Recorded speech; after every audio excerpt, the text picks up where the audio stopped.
इसके बाद जो स्पेशल प्रॉब्लम है लेबर कॉस्ट प्रॉब्लम्स में, वो है वेकेशन एंड हॉलीडे पे की।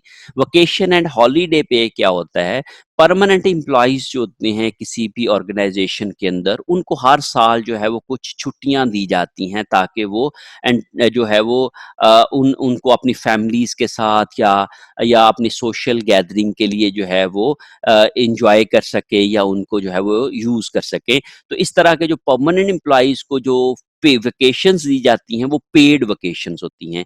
जैसे अगर मैं बात करता हूँ अपने इदारे की, तो यहाँ पे जो परमानेंट स्टाफ होता है उसको साल की 14 डेज जो हैं वो पेड लीव दी जाती है 14 डेज की। इसके अगेंस्ट जो है वो उनको वो 14 छुट्टियां करेंगे तो उनको जो है वो तनख्वाह मिलेगी, उनकी तनख्वाह कटेगी नहीं है। इसी तरीके से जो एम्प्लॉइज होते हैं डिफरेंट ऑर्गेनाइजेशंस के अंदर, उनको जो है वो साल की कुछ लीव्स दी जाती हैं ताकि वो अपनी फैमिली के साथ या अपनी आउटिंग में, सोशल गैदरिंग में वो गुजार सके। तो उनको हम लोग पेड वेकेशंस बोलते हैं या पेड लीव्स बोलते हैं। तो इस तरीके से उनकी जो वो लीव्स होती हैं उनको उनकी पेमेंट की जाती है, उनके वेजेस उनको मिलते हैं या उनकी सैलरी उनको मिलती है। तो इस तरह की जो एम्प्लॉइज की लीव होती है उनको हम पेड वेकेशंस बोलते हैं। द वेकेशन पे is earned for daily service for the year. और जो वेकेशन पे होती है वो daily service for the year. अगर कोई एक एम्प्लॉय पूरा साल काम करता है डेली बेसिस के ऊपर, तो साल के आखिर में उसको जो है वो वेकेशन पे जो है वो अदा की जाती है।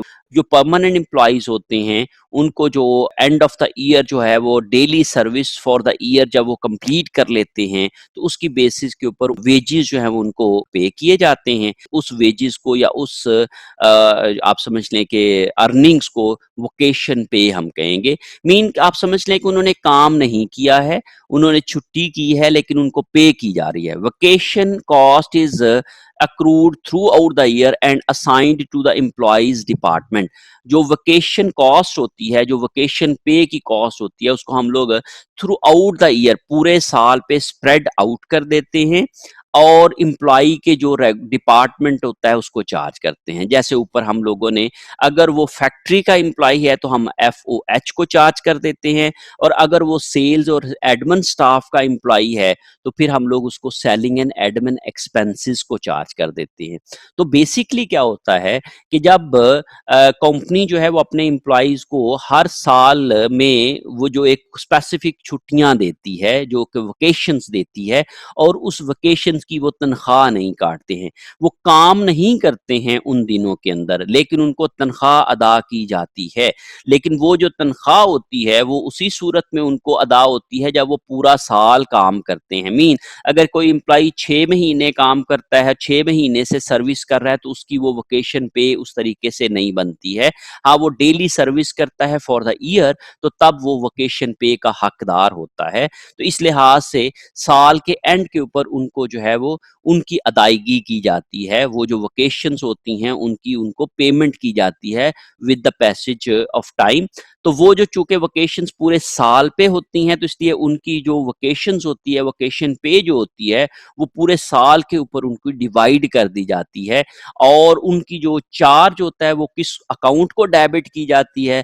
अगर वो फैक्ट्री के एम्प्लॉइज होते हैं तो फिर उनको जो है वो FOH को चार्ज की जाती है, और अगर वो सेल्स के और एडमिन के एम्प्लॉइज होते हैं तो फिर हम लोग सेलिंग और एडमिन एक्सपेंसेस को चार्ज करते हैं।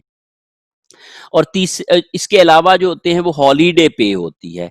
Is the pay of the holidays which are no non working days for the employees.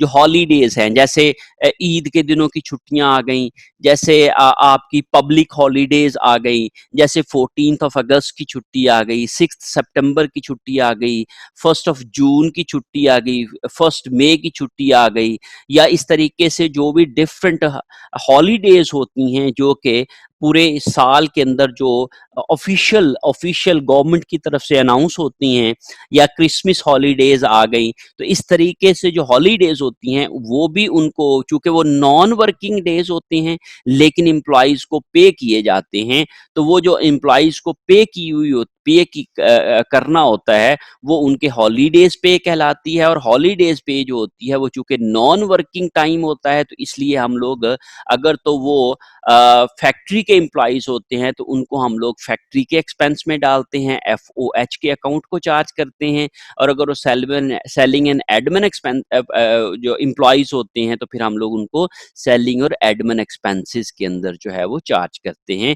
तो बेसिकली जहाँ के एम्प्लॉइज़ होते हैं, उनका एक्सपेंस उसी उधर ही चार्ज किया जाता है।